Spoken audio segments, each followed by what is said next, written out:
Dalam Bapa dan Putra dan Roh Kudus, amin. Terima kasih Tuhan, Kau mengutus Yohanes Pembaptis untuk menunjukkan jalan siapakah Yesus itu.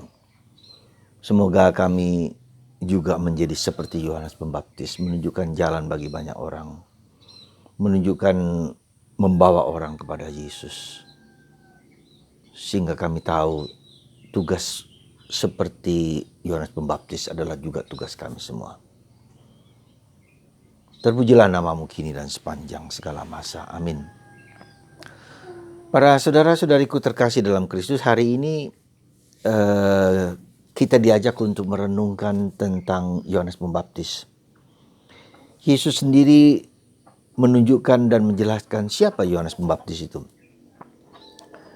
Dan menarik bahwa jarang-jarang Yesus berbicara tentang seorang pribadi, ya, kecuali Yohanes Pembaptis.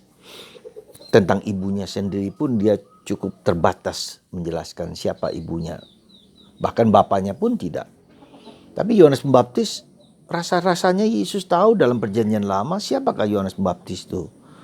Orang yang diutus Allah untuk mempersiapkan jalan bagi Sang Mesias. Orang yang diutus Allah yang berseru-seru di padang gurun untuk membuat pertobatan bangsa Israel, orang Yakub kepada Allah. Ya, seperti Elia yang menantang orang Israel supaya percaya pada Yahweh. Bahkan mereka menantangnya, ia menantangnya supaya Yahweh atau Baal. Ya, pilihan, tidak ada pilihan lain. Jadi membawa bangsa Israel untuk percaya kepada Yahweh. Dan lebih daripada itu, Yesus memuji Yohanes Pembaptis bahwa dia, untuk apa kamu pergi ke padang gurun? Untuk menemui nabi? Dan Yohanes Pembaptis lebih daripada seorang nabi dalam yang pernah dilahirkan oleh manusia. Jadi dalam perjanjian lama, nabi perjanjian lama pun lebih daripada itu. Tetapi yang kecil dalam kerajaan Allah lebih besar daripada Yohanes Pembaptis. Itu menunjukkan bahwa kalau dibandingkan dengan manusia nabi-nabi lain, Yohanes Pembaptis adalah lebih tinggi. Tetapi dibandingkan dengan dari kacamata Allah, ya itu lebih kecil, ya. Nah, itu artinya yang dari Allah seperti Yesus dari Allah, dia lebih kecil daripada Yesus, daripada Bunda Maria, seperti itu. Nah, jadi kalau kita perhatikan bagaimana Yesus memuji peranan Yohanes Pembaptis dalam mempersiapkan jalan bagi Tuhan, bagi Mesias. Nah, gereja juga memberikan apresiasi yang tinggi juga kepada Yohanes Pembaptis. Ya, jadi ada 3 pribadi yang dilukiskan kelahirannya, Yohanes Pembaptis, Maria, dan Yesus sendiri. Dan Yohanes Pembaptis lahir dari seorang orang tua yang sudah mandul, yang sudah tua. Dan itu dikatakan dalam Nabi Yesaya bahwa berbahagialah orang yang mandul, ya, karena mereka akan dipuji dan dimuliakan Allah. Nah, dengan kata lain bahwa kelahiran Yohanes Pembaptis hampir mirip dengan kelahiran Yesus yang bukan dari kuasa manusia. Seperti Yesus lahir dari Roh Kudus. Yohanes Pembaptis lahir dari ketidakberdayaan manusia. Ya, tentu saja kita bisa bayangkan dia juga dilahirkan dalam Roh Kudus. Ya. Nah, kemudian juga misalnya Bunda Maria dilahirkan tanpa noda. Ya. Jadi ada kemiripan-kemiripan ketiga tokoh ini yang dalam gereja dirayakan secara khusus. Ya, Maria, Yesus, dan Yohanes Pembaptis. Nah, demikian juga Yohanes dipersiapkan secara khusus, ya, oleh Tuhan dengan mandul ibunya, tetapi tetap melahirkan sehingga membuat kegemparan bagi orang-orang yang melihat kelahiran dari Yohanes Pembaptis. Ketika mau dinamakan Zakarias mengatakan namanya Yohanes. Ya, jadi saudaraku terkasih dalam Kristus, apa yang mau kita sampaikan, kita nyatakan bahwa Yohanes Pembaptis adalah orang nabi besar, ya, dari seluruh perjanjian lama yang mempersiapkan jalan bagi Yesus. Orang yang khusus, ya. Jadi dengan demikian kita lihat bahwa Yohanes Pembaptis maupun Yesus orang yang spesial bagi Allah, ya, dan untuk kita juga manusia, dan kita menghormati dengan sungguh-sungguh untuk itu.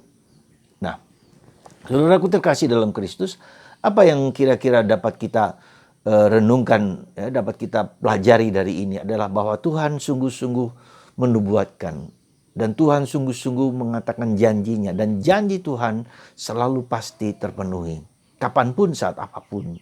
Ya, jadi sabda Tuhan itu sabda yang powerful, yang mengena dan mengesan dan dapat dipercaya dan dapat diyakini. Maka kita juga hidup dalam sabda Tuhan. Ketika kita percaya pada sabda Allah itulah yang menjadi kekuatan kita untuk tetap bertahan, untuk tetap kuat, untuk tetap bertangguh dalam hidup kita meskipun dalam keadaan sulit sekalipun. Jadi perjanjian lama merupakan harapan Advent untuk kedatangan Yesus, dan Yohanes Pembaptis adalah orang yang secara dekat gitu loh.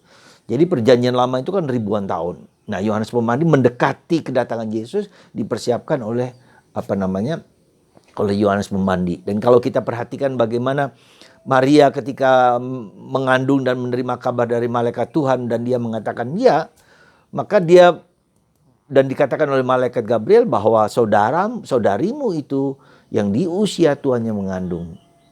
Maka Maria bergegas-gegas. Jadi sesuatu yang impossible bagi manusia, tetapi bagi Allah menjadi possible. Dan ini juga sesuatu yang harus kita syukuri, bahwa banyak hal dalam hidup kita, nothing impossible with God. Ya. Jadi kita harus percaya pada kekuatan Allah, gitu. Ya, pada kekuatan Allah. Meskipun lama, meskipun panjang, meskipun sulit, Tuhan dapat dan selalu mungkin bagi Tuhan, bagi kita semua. Jadi tetap berharap dalam kesulitan kita. Kalau kita perhatikan dalam kitab suci perjanjian lama, Yesaya terlebih, ketika bangsa Israel dibuang ke pembuangan, ya, dibuang ke pembuangan dengan situasi yang sangat berat. Tapi saya mengatakan, hai cacing Israel, hai ulat Yakub, percayalah aku ini yang datang menyelamatkan dan menebus kita semua. Ya, nah Yohanes mempersiapkan jalan bagi Tuhan. Maka kita dipanggil, mudah-mudahan Anda dan kita semua dapat mencari satu jiwa bagi Kristus. Ya, sekali lagi, seandainya setahun sekali Anda semua mendapatkan satu jiwa bagi Kristus, maka surga akan bahagia.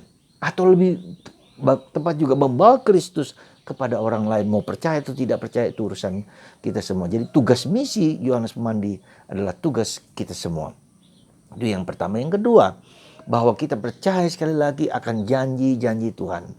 Perjalanan hidup Yohanes hampir mirip dengan perjalanan hidup Yesus sendiri. Yohanes dipenggal kepalanya karena dia sudah populer. Raja takut kalau dia nanti populer, maka semua akan datang kepada dia dan akan memberontak. Maka lebih baik dihabisi saja. Demikian juga dengan Yesus secara politik. Yesus juga diperlakukan begitu, ya. Maka diperlakukan dengan kejam karena nanti orang percaya kepada dia. Jadi saudaraku terkasih, perjalanan hidup kita adalah perjalanan seperti Yesus, perjalanan seperti Bunda Maria, perjalanan seperti Yohanes Pembaptis. Semoga kita tetap kuat tabah di dalam menghadapi saat-saat yang tidak mudah. Tapi Tuhan mengatakan, aku ini pencipta langit dan bumi yang akan menguatkan Anda semua. Jangan takut. Mari kita maju terus dan maju untuk melangkah bersama Yesus. Tuhan berkati Anda semua tetap tabah dan kuat dan tangguh dalam nama Bapa dan Putra dan Roh Kudus. Amin.